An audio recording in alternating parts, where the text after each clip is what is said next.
The Earth is suddenly hit by unknown light that turned it into an apocalyptic deserted world. And in this ruined sand world, your wealth is based on how strong you are. So if you are weak, you're poor. But our MC here awakened a simple power that is to control sand.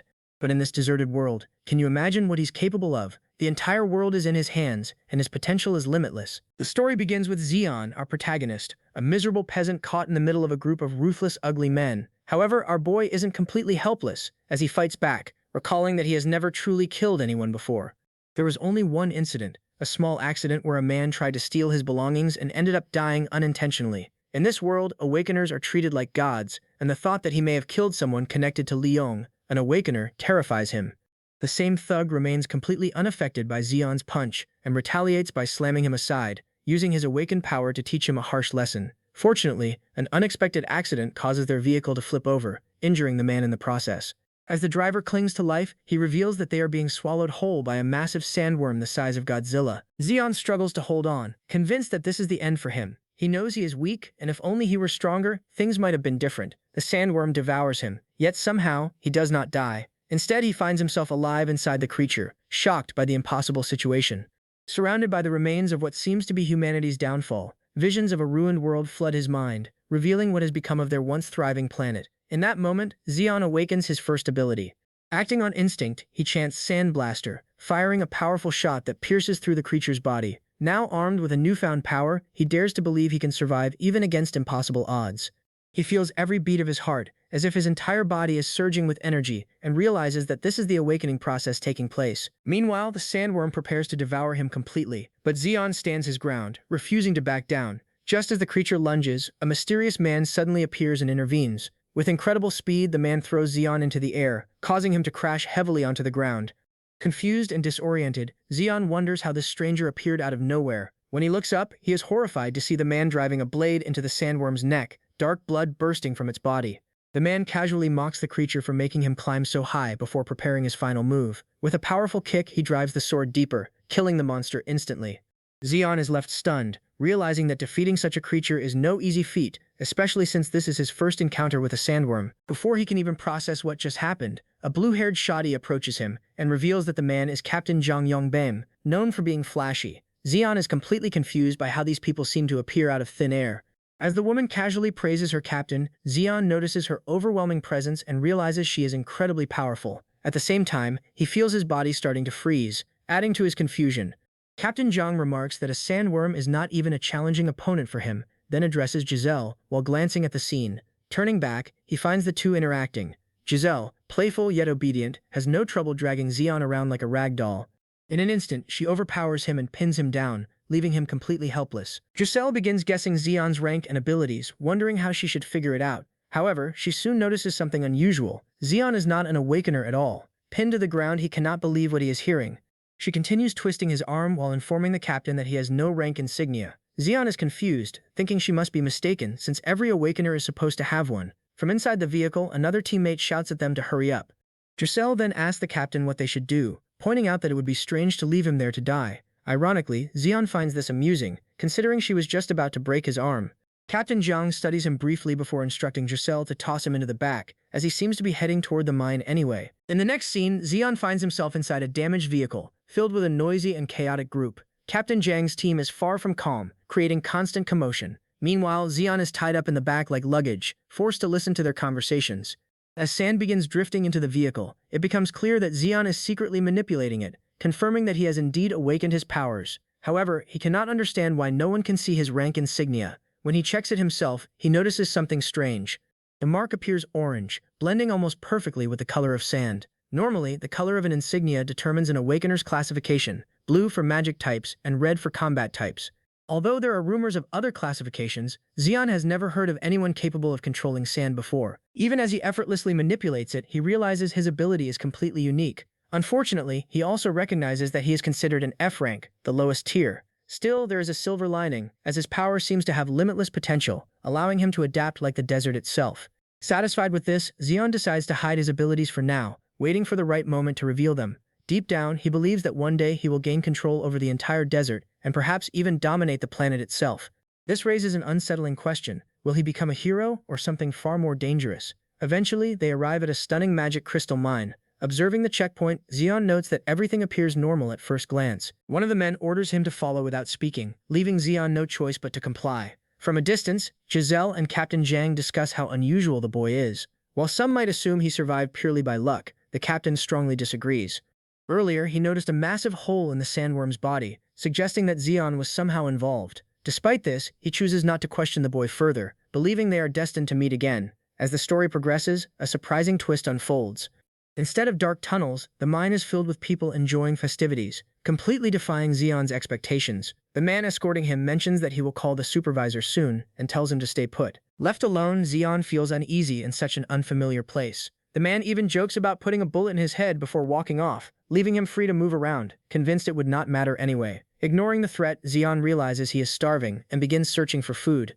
As he looks around, he spots a shop that might satisfy his hunger. At that moment, his attention is drawn to a poster on the wall, one that encourages laborers to contribute to lighting up the city. The seller hands Xion a drink and casually asks if he finds the movement inspiring. His hands are rough and covered in scars, hinting at a harsh past, as he explains that the city's true energy source is not mana stones. Confused by where the conversation is going, Xion asks what he really means. The man points directly at him and reveals that people like Xion are the real source of energy. They are ordered around endlessly, and when one falls, another simply takes their place, making them an infinite supply.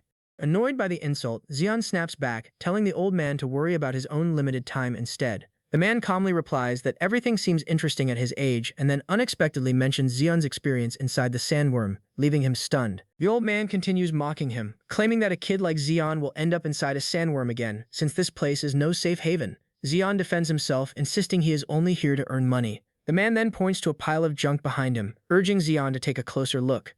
At first, Xion sees nothing but useless scraps, but the seller explains that each item once belonged to someone who came here before him. These are the remnants of people who met the same fate awaiting Xion. Many try to resist entering the mines, but the temptation of mana stones is too strong.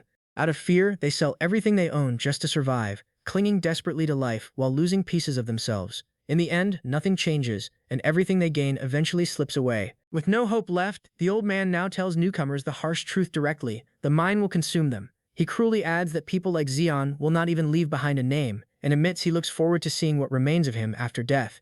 Frustrated, Xion ignores the insults and asks for the price of the drink. The man demands an absurd amount, causing Xion to shout in disbelief. Apparently, everything in this place is expensive, even the simple skewer he ate earlier. Xion complains about the poor quality and admits he cannot afford such a price. As he argues, he fails to notice that the surrounding workers and butchers have begun drawing their weapons. They are completely merciless, ready to cut him down without hesitation. Xion stubbornly refuses to pay, but one man suddenly sneaks up behind him, intensifying his fear. The old man then poses a question, asking how someone like him manages to run a business in such a terrible place. The answer is simple: they are all corrupt. When Xion looks around, he realizes he is surrounded by more than a dozen armed men, acting like a crime boss. The old man asks what he plans to do next. Xion shouts that he has nothing to offer and that the price is unreasonable. Taking advantage of the situation, the man suggests that Xion hand over the mana stone in his pocket as payment. Shocked that his possession is already known, Xion hesitates while the man assures him he will offer a fair deal. Refusing outright, Xion declares that he nearly died to obtain that stone. He tries to reason with the old man, but his words carry no weight. Suddenly, a large man grabs his head and slams it against the table, even suggesting they bury him on the spot. Enraged, Xion imagines unleashing a sandblaster and tearing through everyone, envisioning their defeat in a burst of power. However, reality hits hard. Instead of victory, he finds himself bleeding from the nose and unable to act, cursing his weakness. In the end, he is forced to surrender the mana stone, giving the old man exactly what he wanted. The seller examines the stone and comments on its size, estimating it to be worth around 100 souls. Xion argues that it should be at least 300, but the man dismisses him, knowing he holds all the leverage. He mocks Xion again, suggesting he should have become a sandworm instead of coming here. After another rough shove, Xion reaches his limit and considers using his powers to escape, but he knows he is still too weak. Instead, he negotiates for a bonus in exchange for the stone. The old man agrees, warning him to watch out for pickpockets, and allows him to choose anything from the pile of junk as part of their deal. As Xion searches through the pile, he struggles to find anything useful. The old man watches with curiosity, noting how reluctant Xion is to waste even a single coin, a rare trait in this place. While sifting through the items, Xion comes across something unusual, an object that even the seller finds interesting. In the end, he chooses a small hourglass as his reward. As he prepares to leave, the man mocks him once more for selecting trash. Before walking away, Xion asks for his name, and the man introduces himself as Klexi. Xian memorizes the name, hoping they never cross paths again, though his tone carries a clear threat. Klexi, however, remains completely unfazed. Later, inside his quarters, Xian examines the hourglass more closely. He notices that it takes about 10 minutes for the sand inside to fully run through. Wanting to test his abilities, he takes a deep breath and focuses, commanding the sand within the hourglass to move. To his surprise, nothing happens. Confused and frustrated, he begins to doubt whether his powers are truly related to his awakening. His ability remains a mystery, as he has never seen anything like it before. Still, he cannot shake the strange feeling that the hourglass was deliberately placed for him, as if it had been calling out to him all along. Before he can think further, the door is suddenly kicked open by a man demanding to know if he is the new arrival. Xian is immediately insulted and berated for not already being at the mine. The man, Manhwa, shows no patience and ignores Xian's attempt to speak respectfully. Instead, he delivers a brutal uppercut that sends Xian flying. Without stopping, he follows up with another punch to the abdomen, ordering him to stay quiet. As if that were not enough, he steps on Xian like he is nothing more than trash, all because his pride was offended. Calling him a worthless non-awakener, Manhwa declares that people like him should stay quiet and endure beatings if they want to survive. Satisfied with the punishment, he orders Xian to get up and follow him immediately. Xian forces himself to stand, refusing to show fear. The first thing he does is call Manhwa a psychopath, declaring that no matter what happens, he will kill him one day. It is clear he is already building a list of enemies he plans to take down in the future. At the third sector of the mine entrance, Xian is brought to the main worksite and quickly forced into gear. He is told that the cost of his food and equipment will be deducted from his pay, and that his only purpose is to collect mana stones like a slave. At first the task sounds simple, but before he can even ask another question, Manhwa smashes his helmet with a pickaxe. He coldly states that he does not care if Xian knows how to mine, and that the broken helmet will also be deducted from his wages. Manhwa then orders a subordinate to throw Xian into shaft number 972, one of the worst areas in the mine. Xian no longer resists and simply follows orders, while being warned that if he does not return with a mana stone, he will be executed immediately. Inside this hellish workplace, even his assigned partner admits that this shaft is the worst possible location. It also happens to be the day Manhwa lost money gambling, surprising Xian that such places even exist here. The man casually explains that everything is available in this place, just like Neo Soul. Xian begins to understand that with corrupt people like Manhwa in charge, businesses like these thrive without consequence. Worried about his ability to even swing a pickaxe due to his beta male body, Xian questions how he will survive. His companion reassures him in a strange way, saying that no one has ever been injured in that tunnel, not a single person. The statement feels more like a warning than comfort. Eventually, they reach the assigned shaft. Xian asks if all he needs to do is mine crystals and return, but the man quickly cuts him off, revealing that he will not be coming back. More than a dozen workers have already disappeared in that tunnel, and no one knows what happened to them. Some people are even betting on whether Xian will survive. With nothing but a weak apology, the man leaves him behind. Realizing the truth, Xian shouts in anger, understanding that everyone sent here is meant to die. Instead of breaking him, the betrayal fuels his determination. He grips his pickaxe and prepares to mine, but his very first swing fails as the tool slips from his hand and flies across the ground. What a dumbass. Frustrated, he tries to retrieve it while questioning how he is supposed to survive in such a place. As he calms down, he begins to sense something unusual. The mana in this area is incredibly dense, far beyond anything he has felt before. He wonders if others could not sense it simply because they were not awakened. The deeper he moves, the heavier the pressure becomes, confirming that a normal person would have already succumbed to mana overload. Eventually, he finds his pickaxe, though it appears damaged. Relieved, he picks it up, but before he can react, the ground beneath him gives way. A dark void suddenly opens, pulling him down into an unknown abyss. His helmet flies off beside the broken tool as he falls. This moment triggers memories of his past, a life filled with suffering and rejection. Everyone around him always told him he would die, forcing him to fight endlessly just to survive. He endured beatings simply for wanting basic necessities, and every dream he had was crushed by others. In the end, he even took a life, overwhelmed by fear and guilt, believing his own life was finished. Desperate to escape that fate, he ran, haunted by the name Liang. Back in the present, Xian regains consciousness after falling through the portal. He immediately notices the intense heat and the ash surrounding him. Realizing where he is, he curses his luck. The portal has led him into a volcanic dungeon filled with danger. A small stone rolls toward him, and when he grabs it, he quickly drops it from the intense heat. This confirms that everything around him is real. Drawing from what he knows about dungeons, he understands that there must be both an entrance and an exit. With his hand burned, he tears a piece of cloth to cover his mouth, knowing that the ash alone could suffocate him if he stays too long. Determined to survive, Xian assumes that the exit lies at the highest point of the volcanic area. Staying still would mean certain death, so he decides to move as quickly as possible while there are no visible monsters. With renewed determination, he charges forward, pushing his body to its limits. Despite his confidence, he barely avoids falling into lava and struggles to maintain his footing as the unstable terrain collapses beneath him. At one point, he nearly falls into the molten pit, barely saving himself by clinging to the edge. Even then, he refuses to give up, declaring that something like lava will not stop him. After barely surviving multiple near-death situations, his frustration grows, and he directs all his anger toward Manhwa, swearing revenge. However, he quickly regains focus, reminding himself that survival is his only priority. From his current position, he calculates that he needs only a few more jumps to reach the highest point. Without hesitation, he pushes forward, determined not to let his life end in such a place.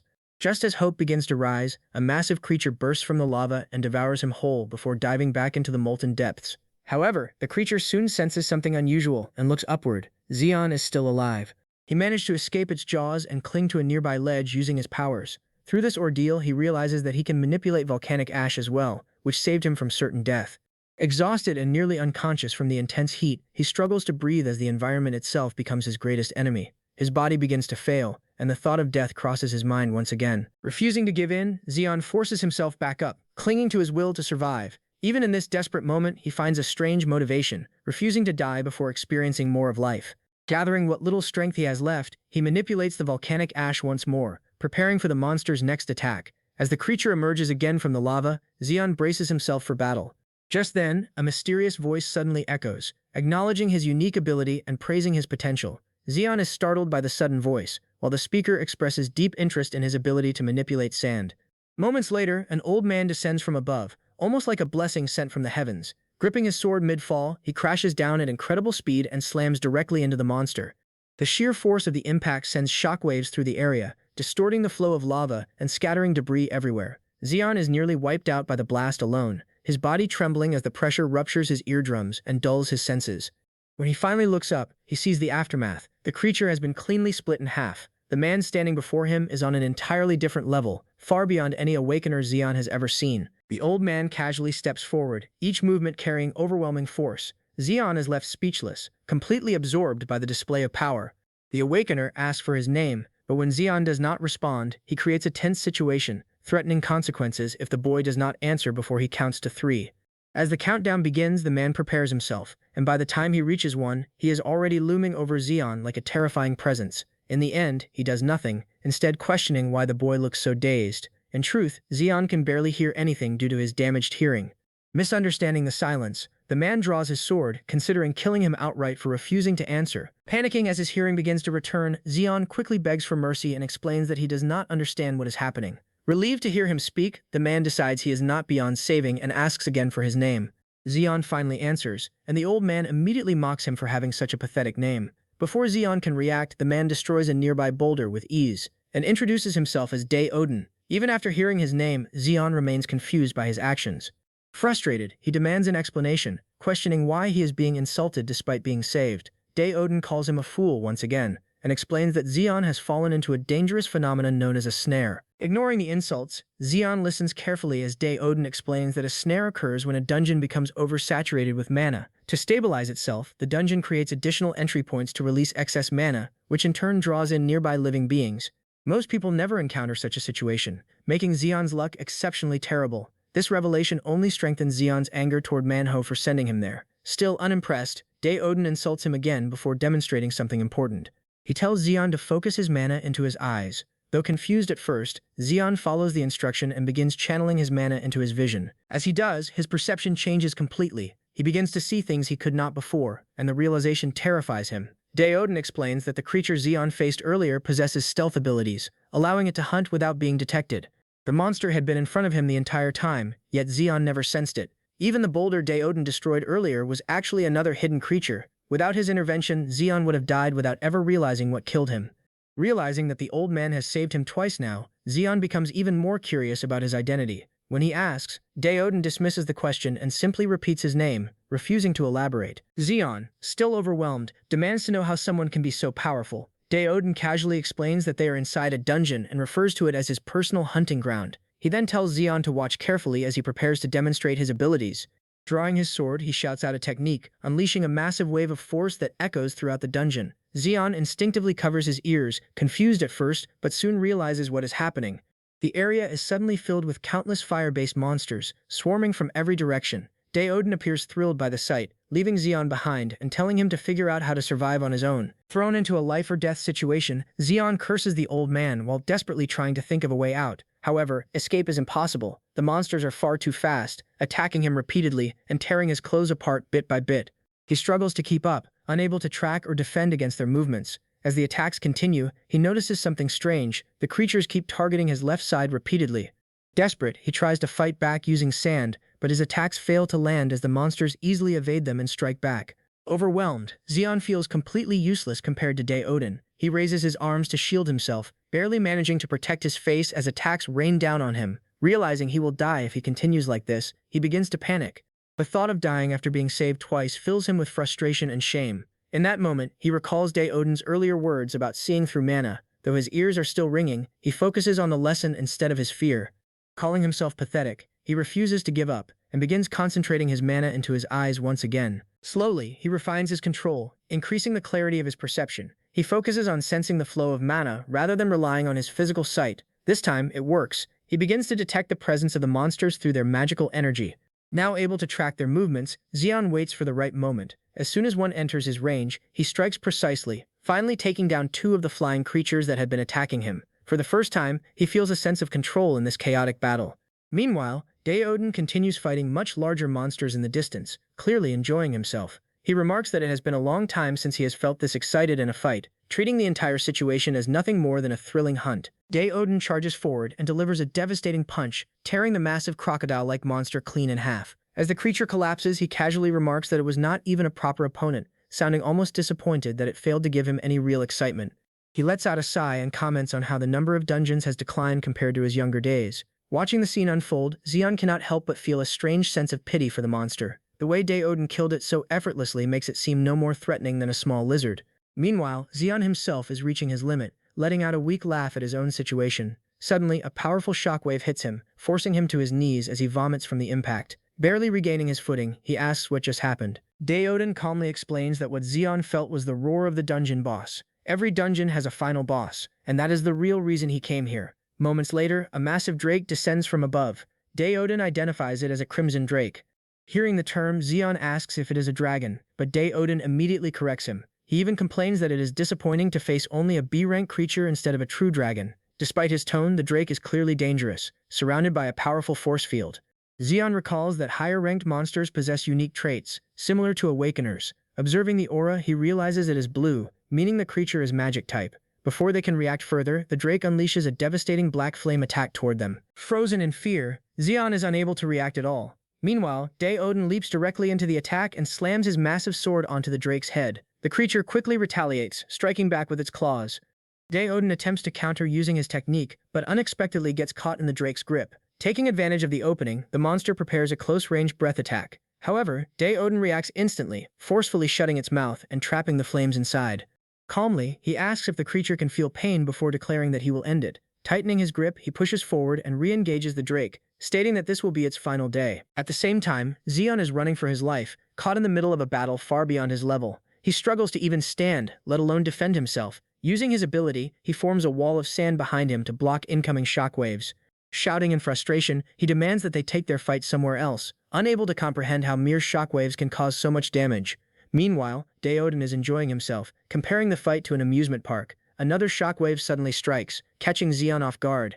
This time, he cannot react in time and is thrown violently through the air. His body crashes toward a pool of magma, leaving him frozen as he realizes he is about to die without accomplishing anything in life. The focus shifts back to Daeodon, who doesn't give a single care for Zeon's fate. Instead, he continues mocking the drake, calling it a disgrace among boss monsters. Enraged by the constant insults, the creature charges up another powerful breath attack.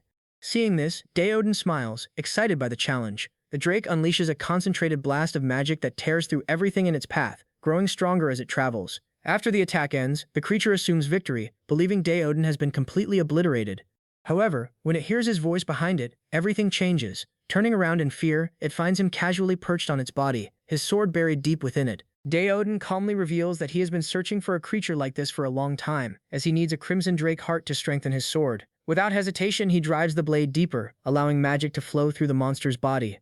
The drake thrashes violently before finally collapsing. As its power is absorbed, the sword begins to glow with a crimson aura, signaling its growth. Satisfied, Daeodon admires his weapon, pleased with its evolution. His moment is interrupted when Zeon suddenly appears and questions why he is talking to his sword like a madman. Surprised, Daeodon notices that Zeon is still alive. Zeon explains that he narrowly survived by using his sand manipulation to cushion his fall when he was thrown toward the magma. Even he is shocked at how often he manages to escape death. He adds that enduring the shockwaves from Daeodon's fight has sharpened his reflexes. Daeodon shows mild approval but quickly shifts focus, grabbing Zeon by the collar and stating that the dungeon is collapsing now that the boss is dead.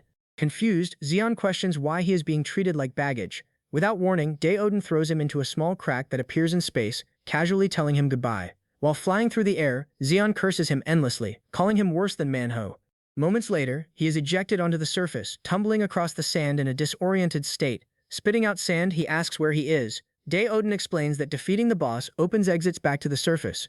Zeon immediately complains that they could have simply walked out instead of being thrown. Losing patience, Daeodon finally speaks seriously. He acknowledges that Zeon's sand ability has potential, but in his current state, he is still useless. He then offers him two choices: return to Neon's soul and live the same meaningless life, or follow him and grow stronger. When Zeon asks how long it would take, Daeodon bluntly admits he does not know. It could take months, years, or even decades. Faced with a life-changing decision, Zeon hesitates. Daeodon simplifies it brutally. He can either go back to his old life or take a path where he has a high chance of dying. Instead of being discouraged, Zeon bursts into laughter, questioning the old man's sanity.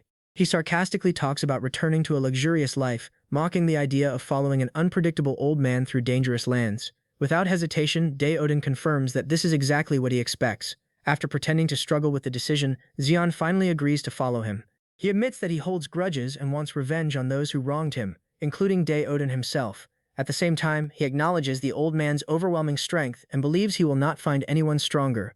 As he speaks with growing confidence, Daeodon interrupts and mocks him, asking if he is prepared to die early. Zeon denies it and declares that he will become stronger than everyone else. Daeodon responds that such arrogance will only lead him to an early grave, but tells him to follow anyway. As time passes, the two travel together, but Zeon quickly begins to struggle. Drenched in sweat and barely able to keep up, he calls out to Daeodon, begging him to slow down and take a break after walking for 6 exhausting hours. Zeon keeps shouting for a break, but the old man ignores him and continues walking in silence. Frustrated, Zeon mutters to himself, insisting he is not some moody teenager, and questioning why he keeps having these sudden mood swings. The desert heat becomes unbearable, and every step through the loose sand drains his strength. He begins to worry that he might collapse from heat stroke at this rate. Just as he is about to give up, the old man suddenly turns to him, as if he had been waiting for that exact moment. He calls Zeon a fool who cannot even use a fraction of his own power. Confused, Zeon listens as Daeodon reminds him that he is a sand manipulator, yet he struggles to walk on sand, the very thing he should control with ease. Zeon tries to defend himself, saying he only awakened recently and is still in F class. That immediately irritates Daeodon, who dismisses the idea of rankings entirely. He demands to know if Zeon truly believes people are born as S-class while he alone was left behind. Grabbing him by the collar, the old man questions whether he plans to give up simply because he thinks he was not blessed. After venting his frustration, he throws Zeon back onto the sand and orders him to figure things out on his own. He insists that Zeon must understand his own power if he wants to break past his limits. Just when Zeon starts thinking the old man might be reasonable, Daeodon suddenly snaps again and warns him that failure will mean death. Taking the warning seriously, Zeon begins experimenting with his ability. He knows he can only control sand within a range of about 5 meters. Observing the terrain, he realizes the sand is only ankle deep and considers making it more solid to conserve energy while walking. Focusing his mana, he compresses the sand beneath him until it hardens like a floor. It works. Moving through the desert suddenly becomes much easier. However, he quickly notices how much mana this method consumes and realizes he cannot sustain it for long. Switching strategies, he concentrates mana into his legs instead. This approach proves more efficient, allowing him to move faster without draining himself as quickly. Watching him struggle and adapt, Daeodon quietly smiles, reminded of his own youth. Despite Zeon insisting he is only an F class, the old man believes his control and potential are closer to E or even D rank. Not long after, Zeon excitedly discovers an even simpler method. By controlling only the sand directly beneath his feet, he can move effortlessly without excessive energy use. Overjoyed, he runs toward the old man to show off his discovery, even becoming cocky enough to taunt him. Without hesitation, Daeodon knocks him out with a punch, telling him not to waste time on useless antics if he wants to survive. When Zeon wakes up, he finds himself lying face down in the sand. The old man is casually eating jerky nearby, and comments that carrying him was a hassle. As Zeon groans about his injuries, he is tossed a piece of jerky and told to listen carefully. Odin briefly shares a story from his younger days, a time when strength was used to protect the weak rather than exploit them. That world is long gone, and it is clear he misses it. The moment passes quickly, and he tells Xion to get up if he does not want to die. This time, Xion listens quietly, beginning to realize that beneath the harsh attitude lies genuine experience and wisdom. As they eat, Xion notices something interesting. Despite his worn-out teeth, the old man eats jerky with ease. By observing him, Xion learns the trick, softening it with saliva before chewing. It is a small but important lesson for surviving in such a dry environment. He begins to feel that the old man is not just feeding him, but teaching him how to survive. Like showing someone how to fish instead of simply giving them food. After resting, they continue their journey under the night sky. Xion keeps asking for more jerky, but the old man refuses, telling him to be quiet. As the temperature drops, Xion starts shivering uncontrollably, his body struggling to handle the freezing desert night. Meanwhile, Daoden remains completely unaffected, as if he were relaxing somewhere comfortable. Confused by the old man's strange behavior, Xion also cannot understand why he constantly talks to his sword. Soon after, thirst begins to take over. Xion asks for water, but the old man ignores him and drinks everything himself. Frustrated but desperate, Xion realizes he has no choice. Unlike the old man, he cannot extract moisture from fabric, so he resorts to licking dew from his own body just to survive. The old man mocks him for his behavior, but Xion insists he is simply doing what he must to live. Ignoring the argument, Daoden tells him to focus on sensing his surroundings. Though confused, Xion obeys and begins listening carefully. After some time, he picks up faint vibrations coming from multiple directions. Suddenly, he notices hundreds of glowing eyes surrounding them. A pack of horned hyenas has encircled them, ready to attack.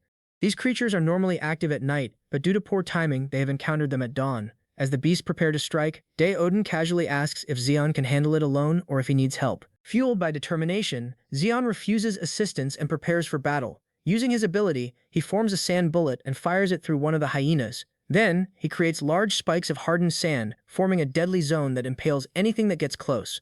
However, as the fight continues, exhaustion begins to take its toll. His mana drains rapidly, and he realizes he may collapse before the enemies are defeated. This makes one thing clear: raw power alone is not enough. He needs efficiency.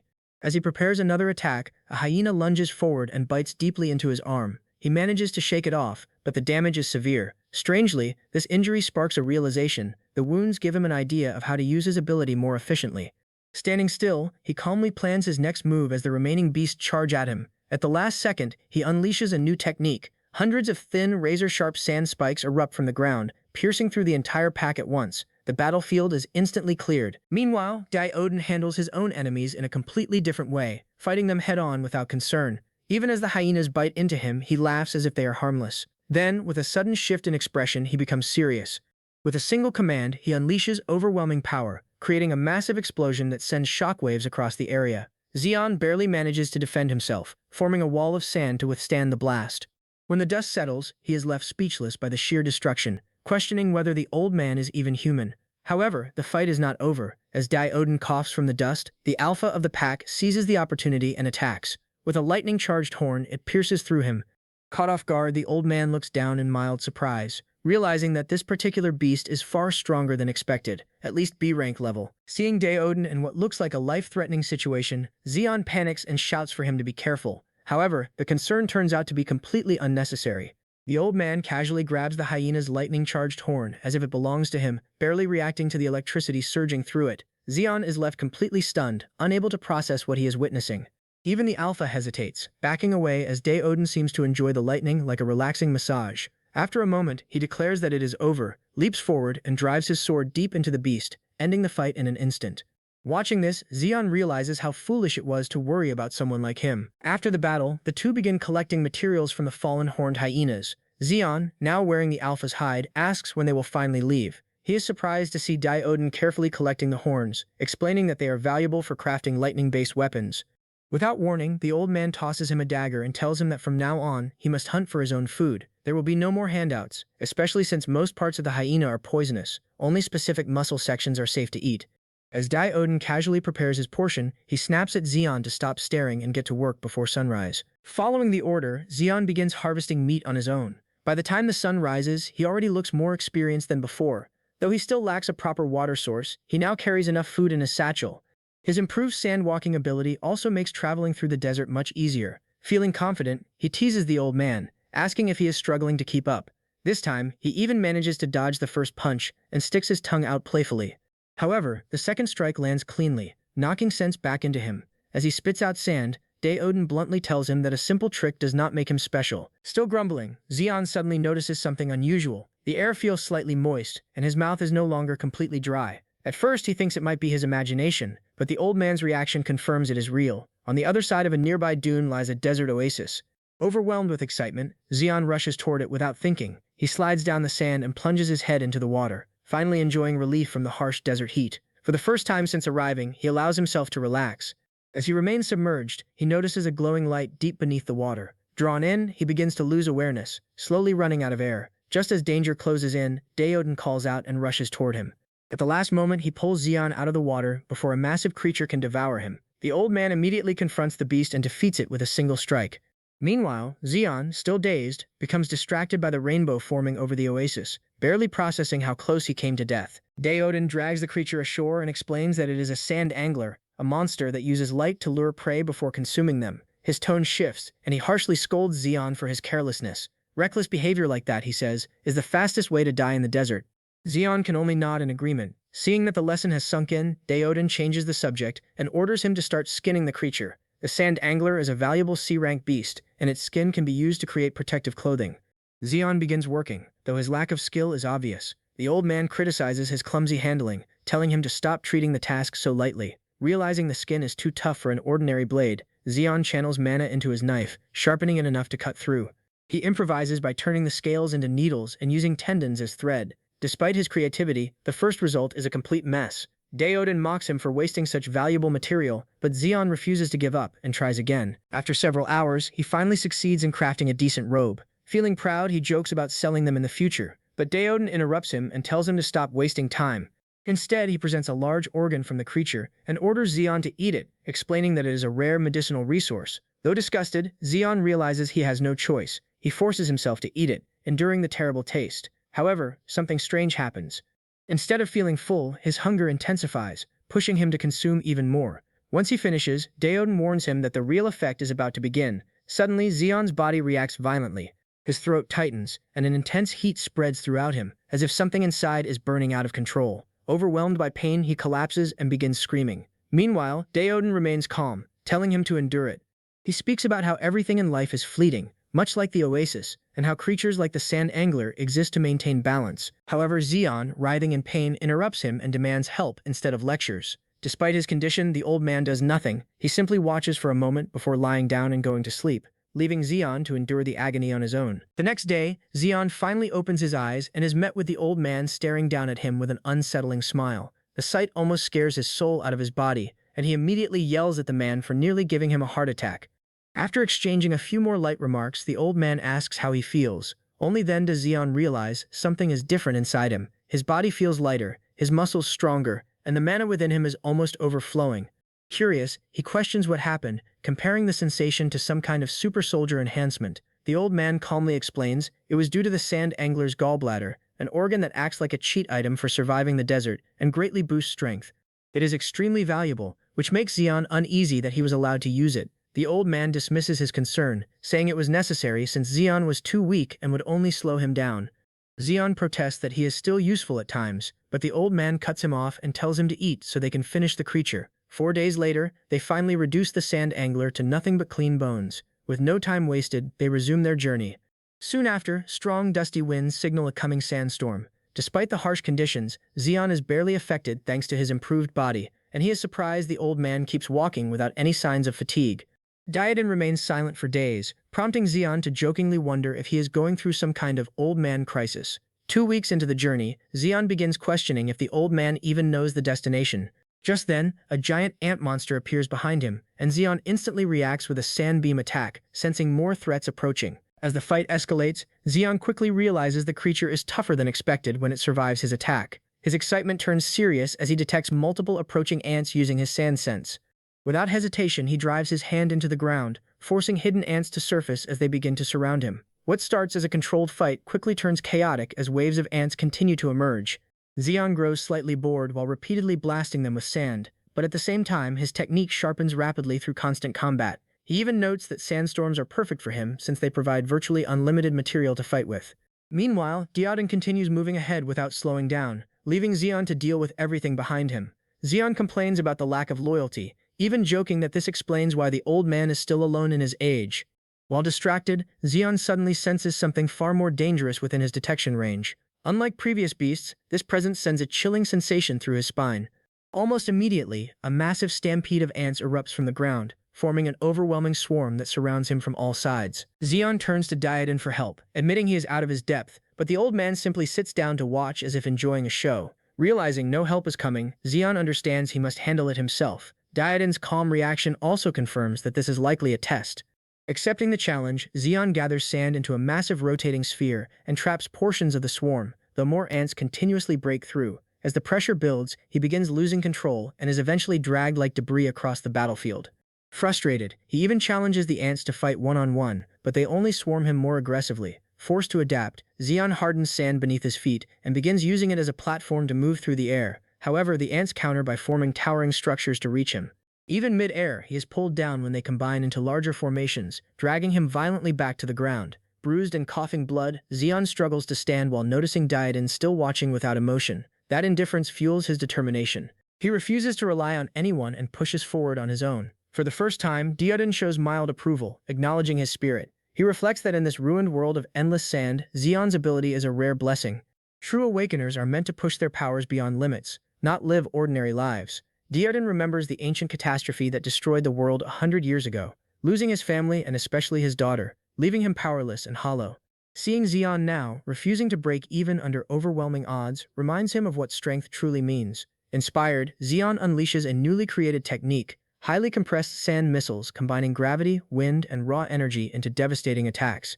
The battlefield is reduced to craters as the ants are wiped out in waves. Just as Zeon celebrates his success, distracted by his victory, a massive ant emerges silently from his flank and clamps down on him with crushing force. He never sensed it coming. Instantly, he realizes something is wrong inside his body. His mana is destabilizing and slipping away. A foreign sensation spreads through him as he understands the truth. He has been poisoned, and his newly formed mana pathways are being blocked. Now weakened and restrained, all Zeon can do is curse helplessly as the situation turns against him. The giant ant showed no reaction to Zeon's curses, treating him as nothing more than prey to be collected. When he eventually regained consciousness, he found himself deep underground inside a vast tunnel system, completely surrounded by his enemies. It was an ant nest.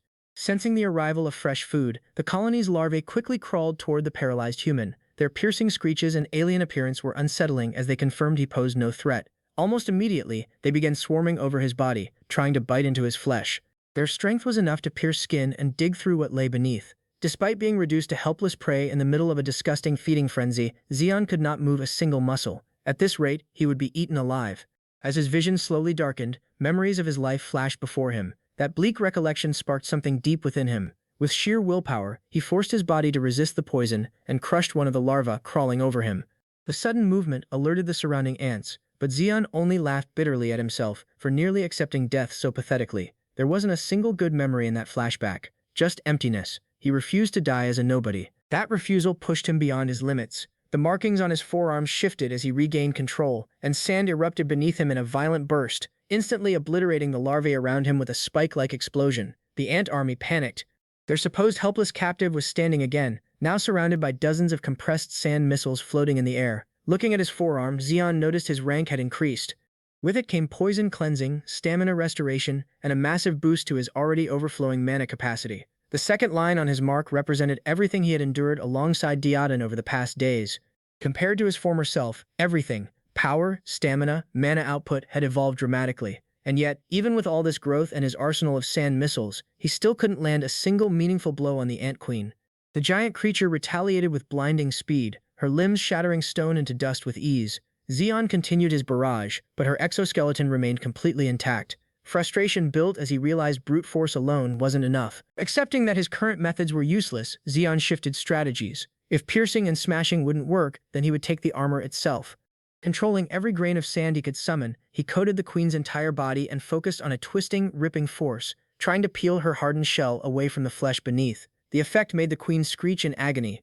In response, she began gathering pure mana within her mandibles instead of retreating. She wasn't just defending, she was preparing a counterattack. Ultra-high-frequency waves erupted from her body, piercing Zeon's senses and making his ears bleed as his vision blurred under the pressure. The battle turned into a brutal contest of endurance. Zeon, despite the overwhelming pain, refused to back down. If he died here, so be it, but he would not be ignored. The stalemate finally broke when his consciousness began to fracture, his connection between mind and body snapping apart. Just as everything was about to end, Diaden reappeared, pulling him back from the brink. Barely conscious, Zeon even joked weakly about letting the old man take the final hit. Diaden, for once, acknowledged his effort. He had fought beyond his limits and earned his right to live through persistence and creativity. Daoden carried Zeon's battered body toward the fallen queen and into a small clearing, where a glowing spherical object had been left behind. When asked what it was, Daoden scribbled on the walls, explaining it was the queen's egg, something like medicine, even jokingly calling it strawberry-flavored. Confused but trusting him, Zeon asked if it would be like the sand angler's gallbladder. Daoden casually admitted it would most likely cause death. Zeon didn't hear that part due to his damaged hearing, and in his usual reckless trust consumed the egg anyway. Almost instantly, his body began to rupture as spikes of blood burst from his skin. His organs twisted violently as the process of organ inversion began, an excruciating phenomenon where internal organs are forcibly reversed and torn apart. Most would die immediately from the pain alone. Zeon endured it, screaming and cursing through blood loss and shock as he questioned whether the old man was truly helping or simply insane. As he collapsed into his own pool of blood, Daoden calmly rummaged through the queen's corpse, retrieving a glowing mana stone. Satisfied, he stored the remains in an independent space, while his sword Creon silently observed his actions with unease. He admitted that he might have pushed the kid too far this time. Still, there was no alternative in his mind. In this world, weakness meant death. That was simply how fate worked. Besides, Creon understood just as well as Daoden that their time was running out.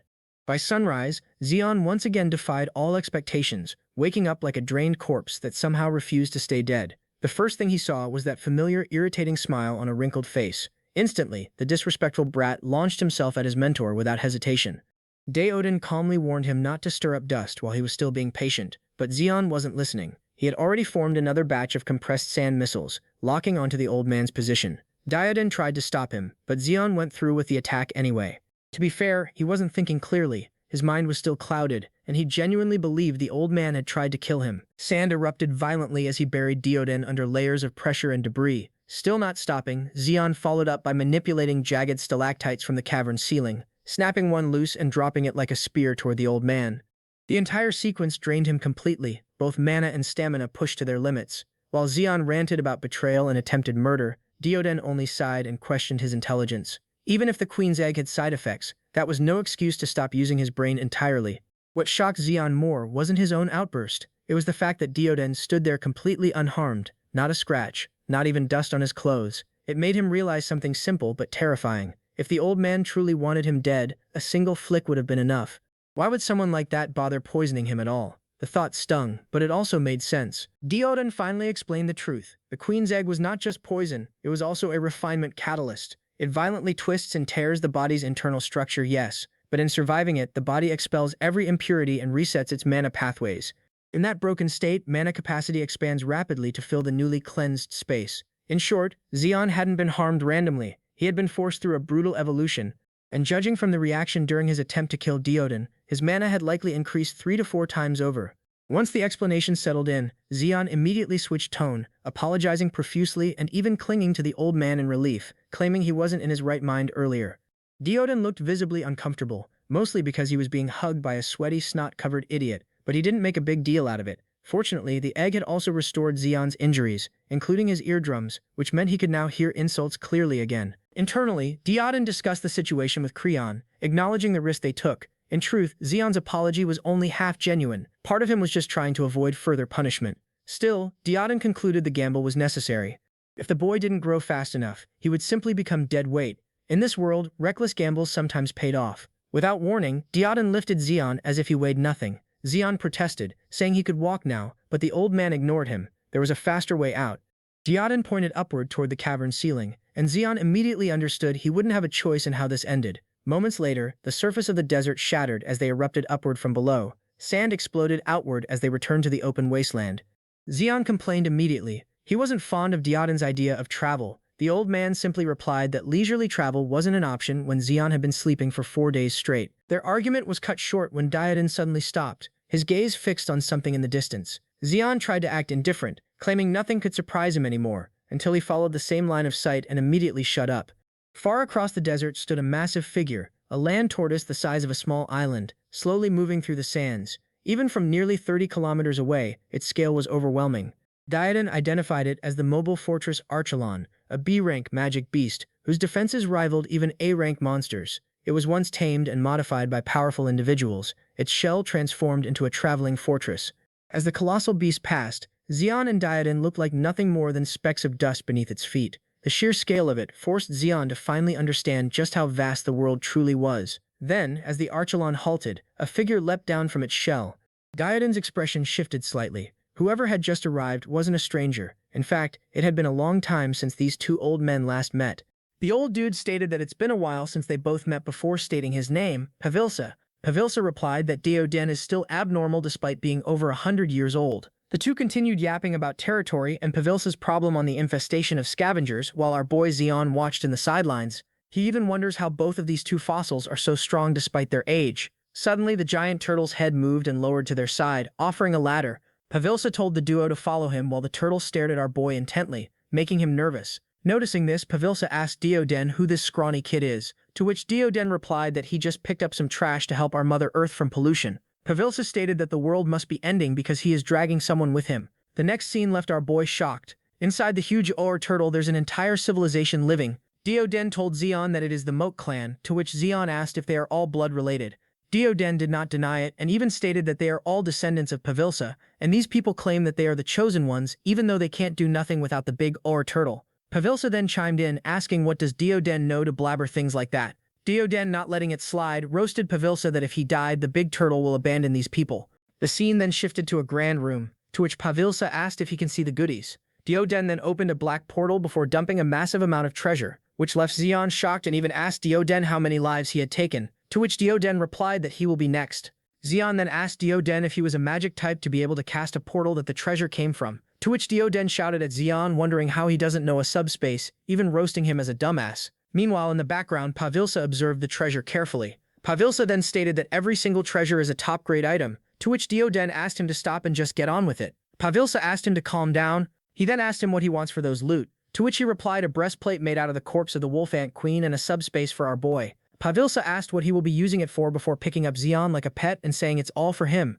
Damn, we got some dad and son moments now. Pavilsa thought to himself that seeing Diodon care for someone is extremely rare. He wondered what that kid did. He then called out a name, Kaylee. The door burst open and what came behind it made our boy blush. A baddie appeared, asking if she was called. Pavilsa then asked Kaylee if she still got the subspace bracelet, which she doesn't anymore, but she then replied that she still has the gloves before saying she got it enhanced. Pavilsa then instructed Kaylee to give it to our boy. Kaylee is now mad because she treasures that glove. Diodon then asked Kaylee, wondering how she became an enchanter. Startled, Kaylee then asked who this fossil is. Diodon stated that having an enchanter is a rare and valuable profession even in Neo Soul, as expected for Pavilsa's granddaughter. Pavilsa then cut them both off and instructed Kaylee to go tell Noel to craft the breastplate. Diodon requested. Kaylee left and asked our boy to follow her, to which Xion happily complied, leaving the two fossils in the room. The scene shifted to an alley where Kaylee asked what our boy's relationship with Diodon is. Xion replied that he just met him and since then he was being dragged around, to which Kaylee angrily asked how he is alive if he was just being dragged around. Xion then figured out that Kaylee is in the same case as him. She then warned our boy to be careful because Diodon is a monster under human skin, to which Xion did not deny. The scene then shifted to Kaylee's workshop. She asked our boy not to be surprised before opening a huge door, which indeed left our boy shocked. Xion is left stunned by all the equipment, to which Kaylee boasted that she made all of those. She then presented a glove, calling it the exquisite harmony of the ironclad starfish frame and adamantium. I know, a lot for mere gloves. Xion then asked if it is auto-repair, to which she confirmed and even boasted that it has fire resistance and can even be equipped with artifacts like the Thanos gauntlet. He then asked Kaylee if it is really okay to take the glove, to which Kaylee replied that it can't be helped since her grandfather instructed her to do so. She then handed it to our boy before warning him that once she equipped an item into it, there's no turn backsy. Our boy tried to take it, but Kaylee wouldn't let go, leading to both of them having a tug of war. She then shouted that she can't just give the gloves to a nobody like our boy, to which Xion asked what can they both do since they are both instructed to. Xion then roasted Kaylee, saying he will take care of it because it is now his own child. Suddenly the building began to shake, to which our boy wondered if taking the glove was the reason, to which Kaylee denied before stating that it is the cry of the big boy turtle and they had arrived. Xion asked who she was talking about. Inside the room, the two fossils also noticed the shakes. The scene shifted outside, where the scavengers are making their way to the huge R turtle. The two ran while our boy asked what the scavengers were all about. Kaylee quickly explained that they were from the Black Shark clan, What a cringy-ass name. She added that their leader was a lunatic D-rank awakener, and every single member of the group was also awakened. They did not only loot people, they killed for fun as well. The two soon arrived at the place where the two fossils were staying. Bursting through the door, Kaylee shouted her grandfather's name. Pavilsa immediately acknowledged them and stated that they had already seen the scavengers approaching. Panicking, Kaylee asked if they should move Archelon somewhere else, but Pavilsa replied that it was useless because the scavengers would catch up to them in no time. Their only option now was to fight. Kaylee instantly agreed and said that she would gather the combat members right away. Suddenly, a voice interrupted them and rejected the idea. Dioden declared that they would handle the situation themselves, shocking Kaylee. He then called Zeon and told him to take care of everything alone. Confused, Zeon repeated the order in disbelief. Dioden explained that our boy should repay the treasure he had received. Zeon immediately argued that there was no way he could defeat a D-ranked awakener. Dioden then asked if our boy was scared. The scene shifted outside as our boy reluctantly accepted the task, remembering how he got rage-baited into fighting the scavengers. Gathering his power, he estimated that the enemies would arrive in less than 5 minutes. Wearing the glove Kaylee had given him, he prepared himself while wondering how he could possibly defeat an awakener ranked far above him. The scene shifted back to the two fossils. Pavilsa asked if our boy would really be fine alone, but Dioden questioned what he meant by that. Pavilsa clarified that he was worried whether our boy could truly defeat the scavengers by himself. Dioden coldly answered that if our boy died, then he died. Pavilsa silently thought to himself that even a prodigy could fall without proper guidance. However, if our boy managed to push through this challenge, he could rise to an entirely different level. Pavilsa then shouted something toward our boy. Yes, it's blurred in the panel. Soon after, the scavengers finally arrived. The baddie called out to their captain, Gawain, and asked if they should separate the useful people to sell later. The leader rejected the idea and declared that they would butcher everyone alive instead. The crew happily agreed before charging toward the giant turtle all at once. Suddenly, one of the camels was dragged beneath the sand, leaving its rider stunned and confused. In the next moment, the ground split apart and buried several scavengers alive. The captain wondered if the sand itself was moving. The baddie quickly asked if he was all right, while the leader shouted that somebody had set up a trap. Without warning, our boy appeared behind the baddie and grabbed her from behind. Bro saw the opportunity and took it without the hesitation. Shocked, the baddie wondered when our boy had appeared there. The leader immediately shouted for him to let her go, but countless sand spikes suddenly burst through her body, killing her instantly. After that, our boy fearlessly asked who would be next. Another scavenger suddenly appeared behind Zeon, with a katana glowing in a red aura, and swung directly at him. However, our boy easily blocked the attack using his sand abilities. The leader then shouted for everyone to look down. Beneath them, multiple sand spikes erupted from the ground. Trying to stop the attack, the swordsman slashed downward. Seeing an opening, the leader gathered his mana and prepared to punch our boy directly. However, our boy suddenly transformed into sand once again. The leader continued attacking and punched through the sand, only to realize that his own crew members had already been impaled and killed by our boy. Zeon stared at the leader with grim eyes, making it clear that he would be next. The scene then shifted back to what Pavilsa had said earlier. He explained to our boy that the scavengers were no longer human and should not be treated as such. They murdered innocent people and violated women and children for entertainment, turning themselves into monsters. Hearing that made our boy furious and fully determined to kill every scavenger standing before him. The scene returned to the present as Zeon prepared his sand powers while the leader gathered a blazing red aura around both of his hands. Multiple sand bullets flew toward the leader, but he easily deflected every single one. Angered, the leader demanded that Zeon fight seriously instead of relying on cheap tricks. He threatened that once he defeated our boy, he would not allow him to die easily. He promised to torture Zeon and make him beg for death while giving him some heavenly backshots. Cutting him off, Zeon calmly asked if those were his final words, which only made the leader even more rage-baited. Watching from the sidelines, Dioden seemed amused by our boy's rage-baiting skills. Before the battle resumed, our boy mocked the leader once more and prepared himself for the fight ahead.